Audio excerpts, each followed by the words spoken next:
نحمده ونصلي على رسوله الكريم أما بعد أحسن الكلام كلام الله وأحسن الهدي هدي محمد صلى الله عليه وسلم. حضرات محترم، آپ سب کو علم ہے اللہ کی توفیق سے کتاب الاذان کا سبق جاری و ساری ہے.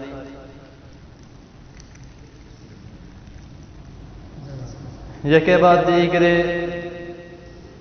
آپ کے سامنے اختصار کے ساتھ اذان کے احکام و مسائل بیان کیے جا رہے ہیں.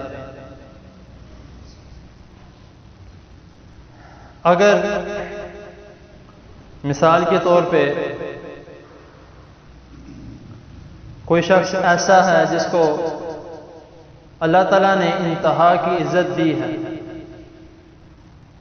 اس کا ایک روب ہے، اس کو لوگ مانتے ہیں کہ شخص بہت ہی عزت دار ہے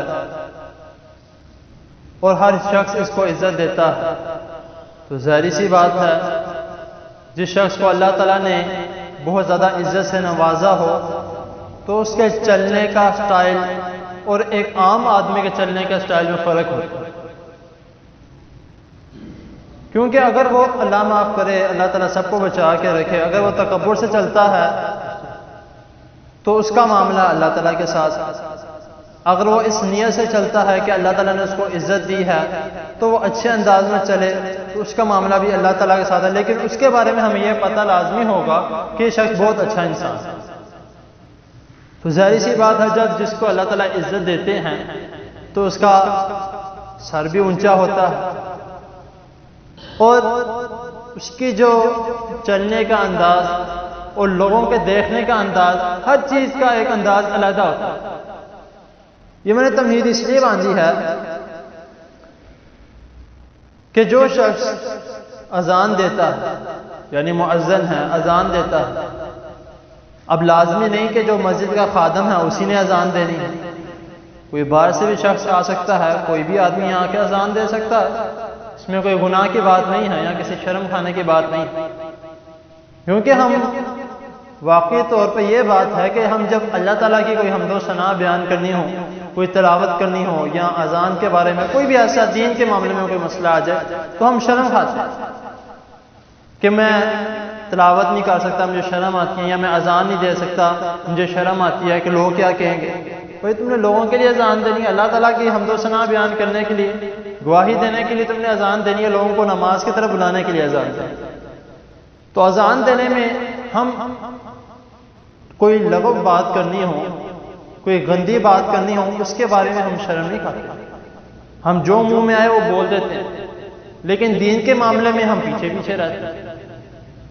تو میں بتا رہا تھا کہ جو شخص اذان دیتا ہے اور اس نیت سے دیتا ہے کہ میری اذان سن کے جو میں الفاظ منہ سے ادا کر رہا ہوں، اللہ اکبر اللہ اکبر، اشہد ان لا الہ الا اللہ، اشہد ان محمد رسول اللہ صلی اللہ علیہ وسلم، حی علی الصلاۃ، حی علی الفلاح، نماز کی طرف آؤ، کامیابی کی طرف آؤ. اگر وہ اس نیت سے اذان دے رہا ہے کہ میں لوگوں کو نماز کی طرف بلانے کے لیے میں ندا بول رہا ہوں، تو وہ اس شخص کے لیے نبی کریم صلی اللہ علیہ وسلم اتنی اچھی بات فرما رہے ہیں کہ قیامت والے دن سب وہاں پہ موجود ہوں گے. قیامت والے دن حضرت آدم علیہ السلام سے لے کر جو بھی قیامت تک آخری شخص ہوگا سب کے سب ادھر موجود ہوں گے.